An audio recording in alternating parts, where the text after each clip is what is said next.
I love everything about LA, even the things that people hate about LA, I love. I love the traffic in LA. It's like one of my favorite experiences. Yeah, when you don't live here, it's great.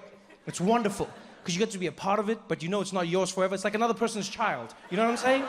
Yeah, you get to be like, this is crazy, have it back. That's what it feels like.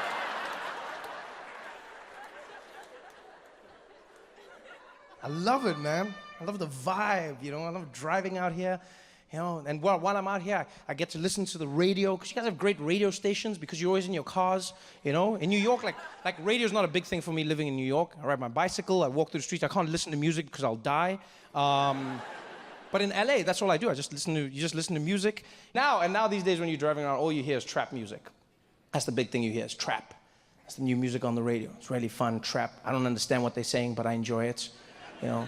Yeah, every single song is the same. Every trap song to me sounds like a toddler complaining about life. That's all I hear when I listen to trap songs. Every time a trap song plays on the radio, I think of my little brother. He'll go outside, he'll like hurt himself, he'll come back crying, and it sounds like every single trap song ever. He'll like walk in like, and I'll be like, yo, Isaac, what happened, buddy? He'll be like,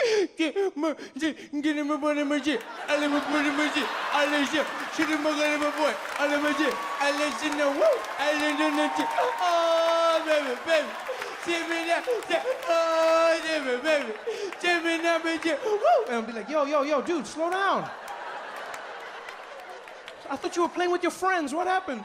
All my friends are dead. With me to the end. All my friends are dead now. Give me to the end now. I'm trying to leave now. I'll be like, yo, go talk to your mom, man. I don't know what you're saying. Go talk to your mom. Oh, the city of angels. I love every moment, man. I'm enjoying myself.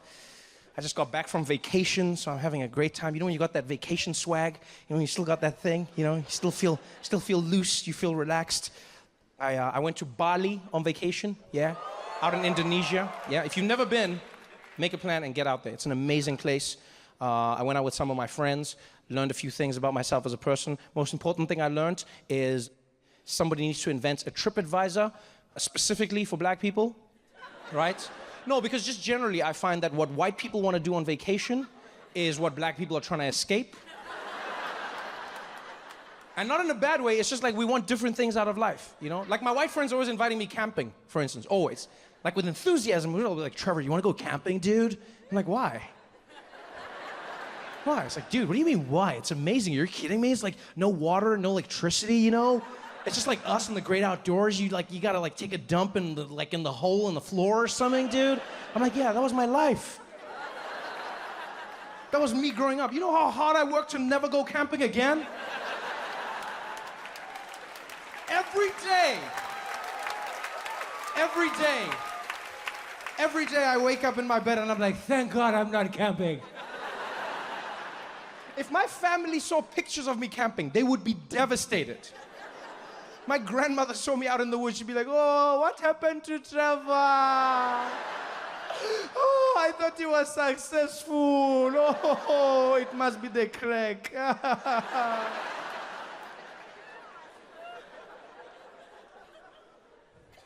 I'm gonna go camping. So I went with my friends to Bali. They planned the trip.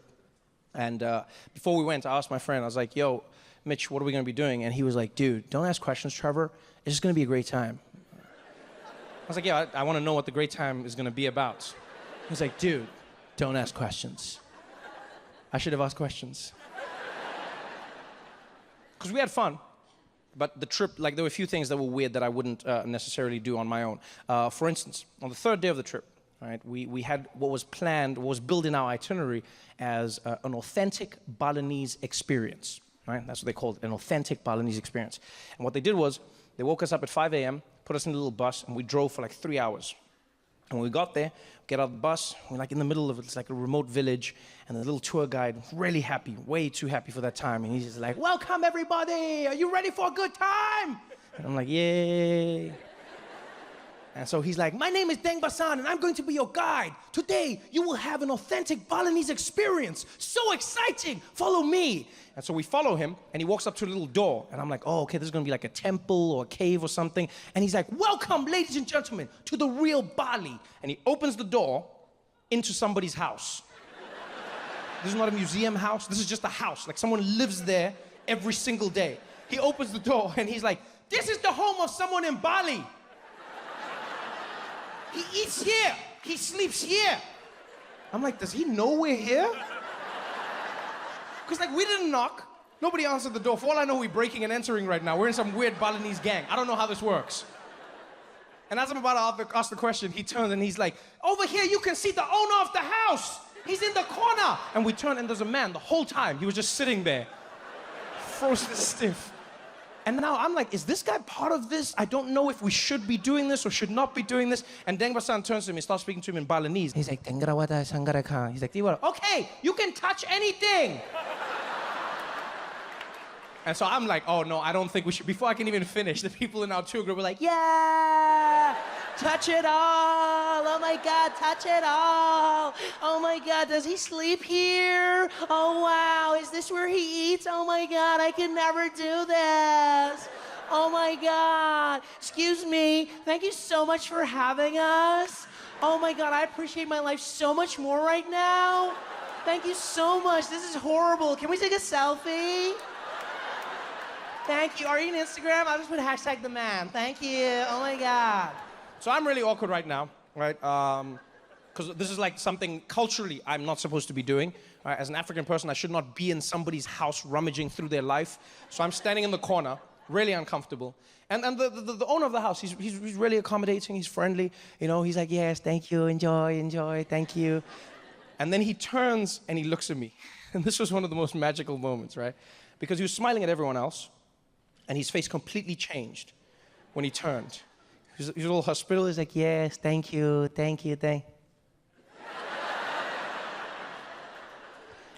And with his eyes, he proceeded to have the most in-depth conversation with me that I've ever had. And it's not like the eyes conversation was new to me. Like you can have an eyes conversation with anyone you have a connection with. You know what I'm talking about? Like it could be somebody of the same race when you're in public. It could be like a husband and wife. Like wives are really good at having eyes conversations. Like they'll shit on you hard. Like you'll be in public together and then you'll say something off. You'll be like, oh, if only she did that. And she'll be like, oh hell no, I cannot believe you said all of that. But it's just eyes. I cannot believe you said all of that. Wait until the next, oh, you want to air our dirty laundry out in public? Oh, you're going to see how this is going to end up. Oh, you say this and enjoy this moment right now because you know it's over. And you're like, yeah, I shouldn't have done that. All with eyes, right? That's what he did to me. Because one minute he's smiling at everybody. And then he turns and he looks at me. And just with these eyes, he was like, what are you doing here? And so with my eyes, I was like, hey, man, I'm sorry. I didn't know this was your house. They said it was an authentic experience. That's why I came. He's like, yeah, authentic for white people. You got your own poor. Go back to where you came from. I said, yeah, I shouldn't be here, man. I'm sorry, man. I'm sorry. So I left. I go outside. About 15 minutes later, everyone's done with their poverty porn, so they come and join me. And Deng Basan follows the crowd. And he's having a blast, you can tell. You know, he walks out and he's like, everybody have a great time. I know you enjoyed that. Now, it's time for a special surprise. Follow me, everybody, to the back. And he takes us to the back of the house, right? Where there's this area that they've laid out, where clearly they have some sort of performance. There's a stage, there's raked seating, and he tells us to find our seats, and so we all sit down. And there's people from all over the world in our tour groups. Myself, my American friends, you got some British people, there's a French family, a dad and his son, they sit next to me. And so I sit in the front row, and Deng Basan comes back out, and all of a sudden he's wearing like a giant Balinese headdress, looking really beautiful, you know? And he looks at us and he's like, ladies and gentlemen, are you ready for an authentic Balinese experience? Please welcome the snakes of Bali. I'm like, the what? I'm like, oh, he said snakes. The snakes of Bali. And I look, and there's snakes. There's a group of men gathering snakes to bring out to us. And so I'm like, oh yeah, no, I don't, no. No, because you see, as a black person, culturally, I'm trying to not die. So I take all my stuff, I start packing it. And the French guy turns to me and he's like, my friend, where are you going? The shoe is starting. I said, yeah, no, the guy said the snake's coming, so I'm gonna move. I'm gonna go to the back. He's like, you're moving because of the snake? I said, yeah. He said, why are you moving for the snake, my friend? Are you afraid of a snake? I said, yeah. That's exactly what I am. I'm afraid of the snakes. He's like, such a big man, but you're afraid of a snake? I said, yeah, with a big brain. That's why I'm afraid. It's a snake. Like, you're not gonna trick me into not being afraid of a snake. Like, my toxic masculinity is not so high that I'll be like, yeah, you know what, man? Come on, snakey. Come on. It's a snake. Instead of just letting it go, this guy turns, he's like, I cannot believe it, a big man like this. Hey, Jean-Pierre, Jean-Pierre. He turns to his son. He's like, Jean-Pierre, monsieur le droit de l'Uchile, le serpent, parce que du Chile, le pardon, le Chile. And this kid's like, ha, ha, ha. Snake.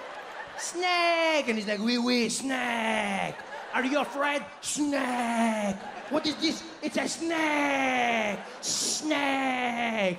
And these two carry on for like 15 seconds non-stop. Right? Just back and forth. Snake, snake, snake the whole time. He's like, snake, are you scared? Snake, snake, snake.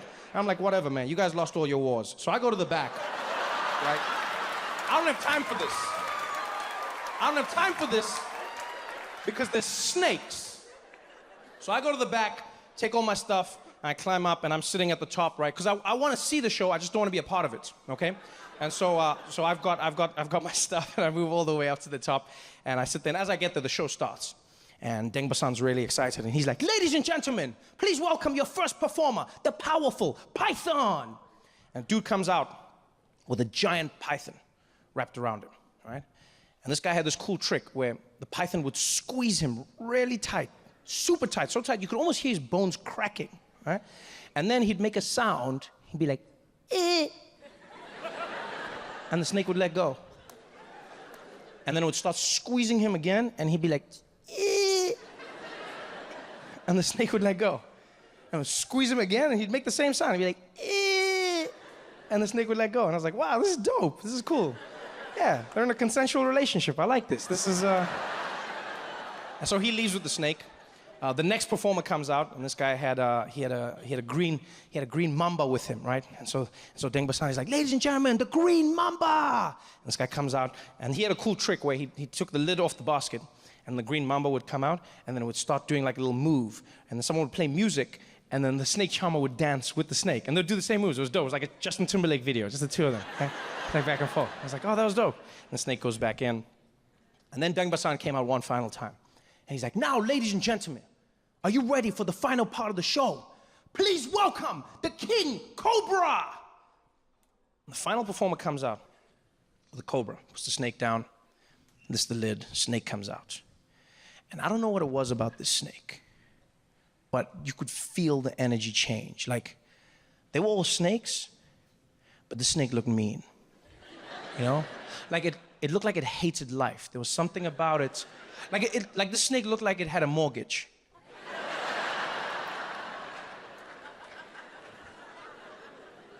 Because it looked at us, and then it fixed its eyes on the charmer, and he was really cool and calm. He didn't even look at the snake. He addressed us. He was like, "Ladies and gentlemen, they say the cobra can strike faster than a man can blink. But can a man move faster than the snake can think?" And I'm like, ooh. I don't know what that means, but I'm in. Because it sounds like a dumb Instagram quote, but I'm in. And this guy had the most amazing trick. What he did was, he got right up close to the snake, right? And he put his hands behind his back. And then he would make it seem like he was going to kiss the snake. And the snake would be no further than like a foot from his face. And then he would make this sound, like a kissing sound.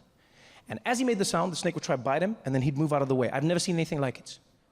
So he leaned in, and he's like, "Come on, snake."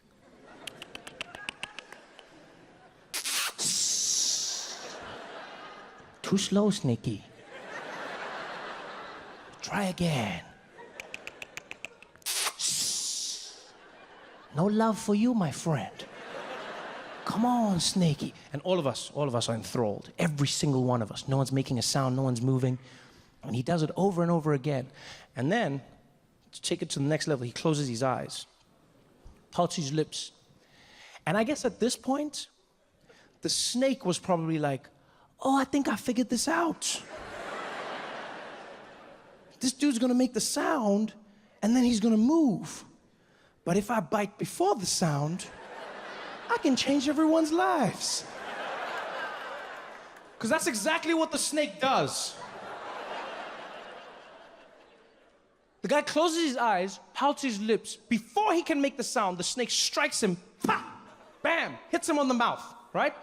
Cuts his lip open, blood goes spraying everywhere. Now, that should be the end of the story. That should be the craziest part of the story. No, this is the middle. The snake hits him on the mouth, the blood goes spraying. This guy jumps back and then acts like he didn't just get bitten by a snake. Which makes us think we're crazy, because we all saw it. Everyone in the audience was like, oh, and then he jumps back and he just like shakes it off. You know what he did? He did that thing, you know that thing that people do where like you get their hand jammed in a car door or something? Like, you know, like it's slammed and it'll be like, and then people will just be like, He did that, but with a snake. So the snake hits him, the blood sprays, and he jumps back and he's like,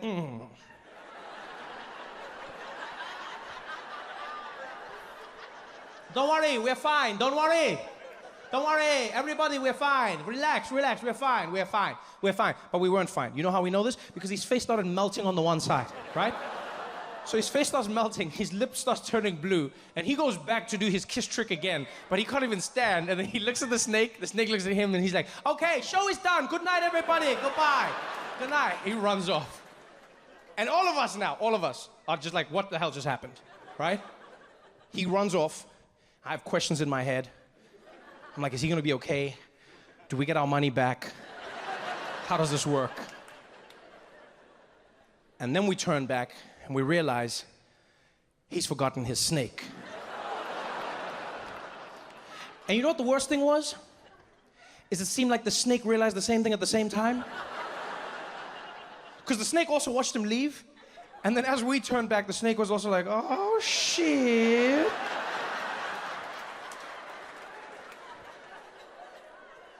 And so now, it's just us and the snake.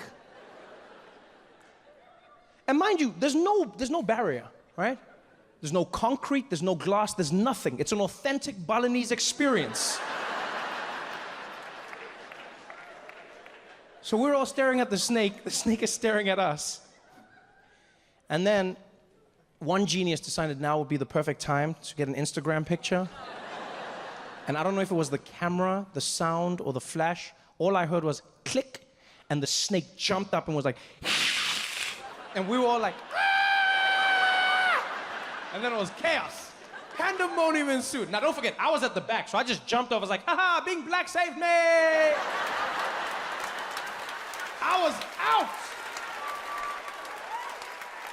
Panic ensued. Everyone jumps up, people are trying to scramble, like trampling over each other. The French guy was my favorite, because he jumps up and he's like, Sacre bleu!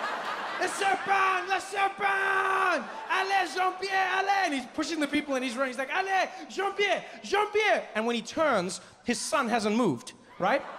So little Jean-Pierre is planted to the spot, terrified. And you see his face, he's like, Papa! Papa! Papa! He's like, Jean-Pierre, allez, Jean-Pierre, allez, mon ami! He's like, Papa! Papa! And so the dad realizes he's got to go back in and save his kid, right? But now this is one of those moments where I think you can see the fundamental difference between mothers and fathers, right? Because a mother would run in without thinking and she'd be like, I will die for my child. Strike me now, snake, right? That's moms. Dads will also save their kid, but in the back of their head, you know the dad is thinking, yo, I'm gonna save my kid, but I don't wanna die. I mean, I don't wanna die because this dumbass didn't know to run when his dad was running. I mean, there's a snake, and I start running, why wouldn't you run at the same time? Now I gotta die for your dumbass, which makes no sense, because I can make another one of you, you can't make another one of me. I should just make you a brother and we can mourn your dumbass death together. I don't even know why we're doing this right now. I think that's what the dad was thinking, right? Because he didn't fully commit. Instead, he tried to sneak in behind his kid. And then he grabs the back of his hoodie and yanks him to safety. So now little Jean-Pierre is choking in the ground. He's like, and he finally gets him to the side. And another snake charmer comes running out, grabs the snake, puts it in the sack. And finally, danger's averted. Everybody's safe. Everyone is safe, but terrified. Some people are crying, others are in shock. I'm standing on the side watching all of this. Little Jean-Pierre's there with his dad. They're both in tears. He's like, désolé, mon ami. Désolé, Jean-Pierre, désolé. And he's like, Papa, le trou de léger le poids de l'Esua. Le poids de... And I don't speak French, but I know this kid was like, you asshole, you left me. I'm gonna tell Mom.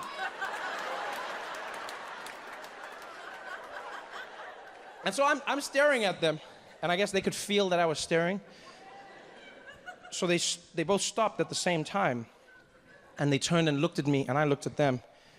And in that moment, I realized we're all human beings. We'll experience the same thing.